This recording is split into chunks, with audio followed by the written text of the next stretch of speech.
آپ کے پردہ کر جانے میں بھی امت ہی کا فائدہ، ہمارا فائدہ ہے۔ تو جب آپ کے ہر شوشے میں امتی کا فائدہ ہے، کیا میرے آقا کی معراج میں ہمارا فائدہ نہیں ہو سکتا؟ فائدہ نہیں ہو سکتا، فائدہ ہی فائدہ۔ یہ نمازوں کا تحفہ انہی کے صدقے میں ملا، 5 وقت کی نمازوں کا تحفہ انہی کے صدقے میں ملا۔ پوری کائنات مل کر یہ 5 وقت کی نمازوں کو ایک وقت کا کم کر سکتی ہے یا 1 رکعت کم کر سکتی ہے؟ پوری دنیا کے مسلمان مل کر بھی فجر کے 2 رکعت کو 1 رکعت کر سکتے ہیں یا ظہر کے 4 کو 3 کر سکتے ہیں؟ ہم میں ہمت ہے؟ پوری کائنات کے مسلمان مل کر بھی نہیں کر سکتے۔ محمد الرسول اللہ 50 وقت کی نمازوں کو 5 کر سکتے ہیں۔ اسی سے سمجھ لو کیا فرق ہمارے میں اور ان میں ہے، وہ ہیں، ہم ہیں۔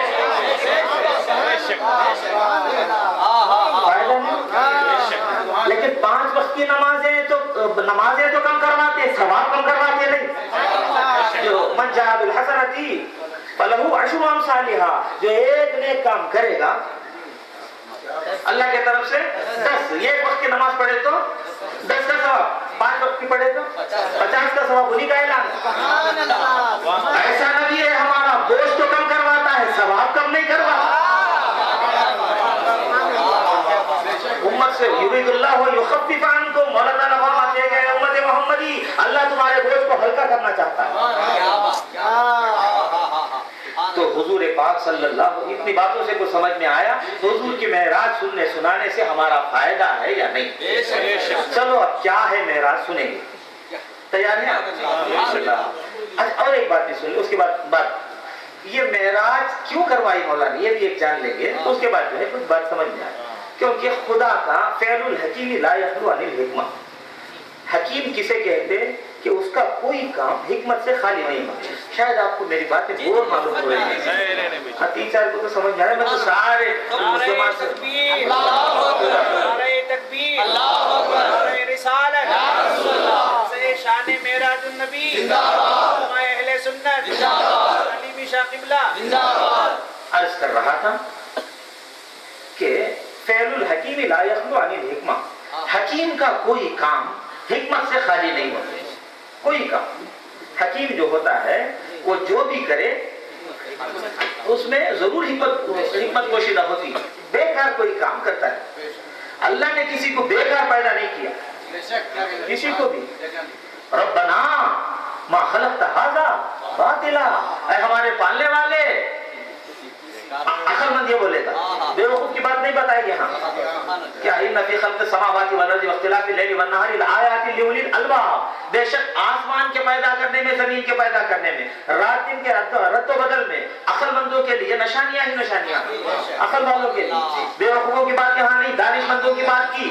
آسمان کی طرف نظر اٹھایا تو بغیر ذریعے کے آسمان کو بنایا، تو معلوم ہوا بغیر ذریعے کے تو دے سکتا ہے۔ زمین پر نظر پڑی تو پہاڑوں کے ذریعے زمین کو کھڑا کیا، معلوم ہوا کہ تو نسبتوں سے ذریعوں سے دیتا ہے۔ ادھر نظر اٹھائی تو بغیر ذریعے کے دینا تجھے آیا، ادھر نظر پڑی تو معلوم ہوا کہ تو ذریعوں سے نسبتوں سے دیتا ہے۔ موسموں کو تو بدل رہا ہے، اگر صرف گرمی ہی گرمی رکھتا تو انسان جل جاتا، گرم چیز میں رہنے والا جل جاتا، اگر ٹھنڈا ہی موسم رکھ دیتا تو انسان سڑ جاتا۔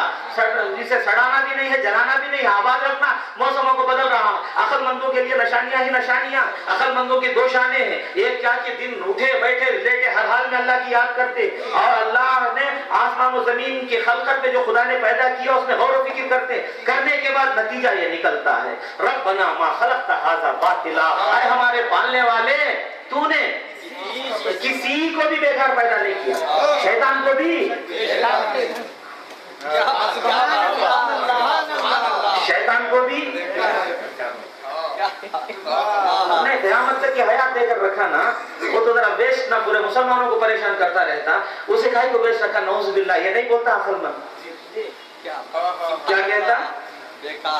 آپ کو بول رہے ہیں بیکار خدا نے کسی کو نہیں پیدا کیا، یہ تو اتنا بڑا واقعہ معراج کا حکمتوں سے بھرا رہے گا یا نہیں رہے گا؟ نعوذ باللہ، بیکار کیا؟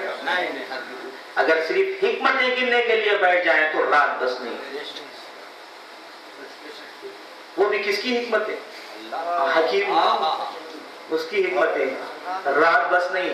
مولا تعالیٰ نے ایک جگہ فرمایا وَرَفَعْنَا لَكَ ذِكْرَكَ، वरफ़अना लका ज़िक्रक, ऐ मुस्तफ़ा हम ने तुम्हारी खातिर तुम्हारी याद को बुलंद कर दिया, हमने तुम्हारी खातिर तुम्हारी याद को बुलंद कर दिया, तुम्हारे जिक्र को बुलंद कर दिया। हुजूर की याद को किसने बुलंद किया?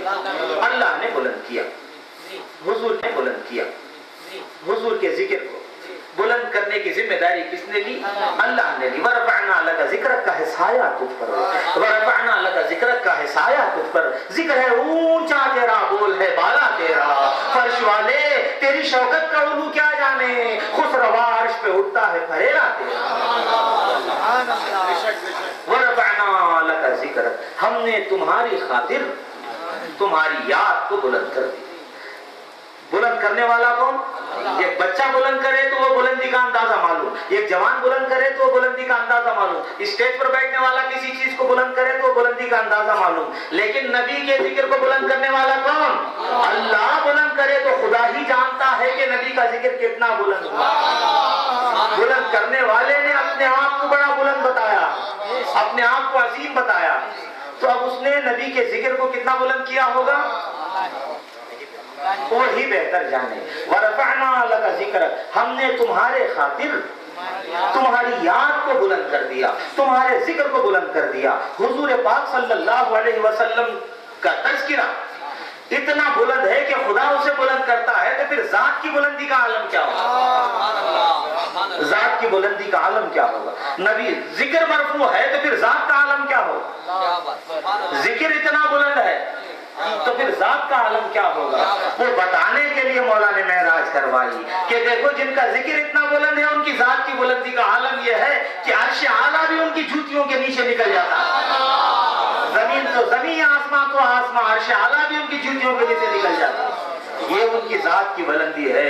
ये बुलंदी बताने के लिए मौला ताला ने मेराज फरमाई कि हमने उनकी याद को बुलंद किया है, तो फिर जात कितनी बुलंद होगी। और एक बात मैं आपसे सुनाऊं, सब मेरे भाई हैं, मैं तालीमी अंदाज में बात कर रहा हूँ, कोई आपको बेज़ात तो नहीं लगा? तकरीरी अंदाज तो नहीं, तालीमी अंदाज है, सेहत पर भी थोड़ा असर है। बहरहाल अर्ज कर रहा था, मौला ताला एक जगह फरमाते हैं 11वें पारे में, इन्नल्लाह अश्तरा मिनल मुमिनीना अनफुसहुम व अमवालहुम बिअन्न लहुमुल जन्नह। मौला ताला फरमाते बिलाशुबा अल्लाह ने खरीद लिया है ईमान के रखने वालों से उनके जानों को और उनके मालों को, किसके बदले में? जन्नत के बदले। कुरान मजीद की आयत का एक हिस्सा है।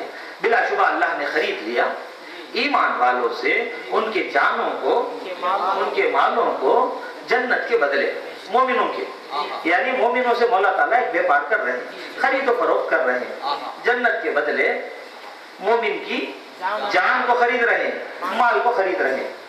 और खरीदारी के लिए आपको मालूम होगा मबी जो होती है, बेची जाने वाली चीज जो होती है, उसको देखकर व्यापार करना लाजिम है या नहीं?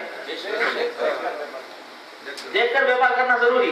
भाई मेरा एक बाग है, आपको चाहिए क्या? बोले 10,000 में दे देता हूँ।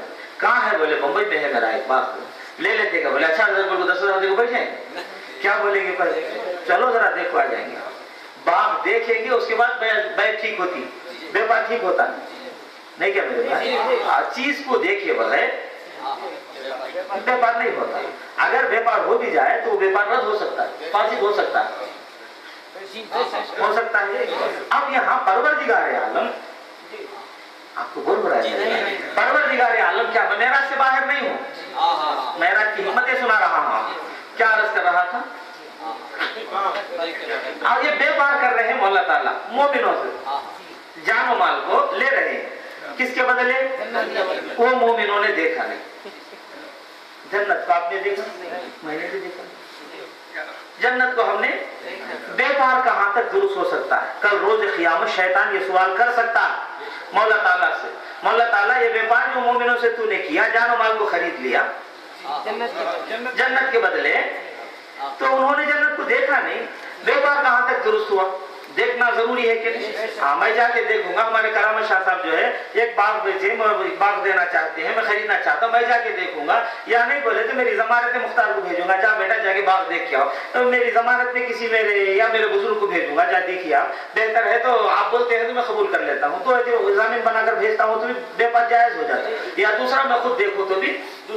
अब मुझे जाने की उतनी सकत नहीं है, उतनी सहूलत नहीं है, सेहत भी नहीं है, तो क्या करता हूँ, मेरे बुजुर्ग को मैं जामिन बनाता हूँ। आप देख लेंगे तो अल्हम्दुलिल्लाह व्यापार क्या है, सही है। सारे मोमिनों से मौला ताला उनके जान और माल को खरीद रहे जन्नत के बदले में। अब मोमिन व्यापार करना तो मोमिन किसे देखना?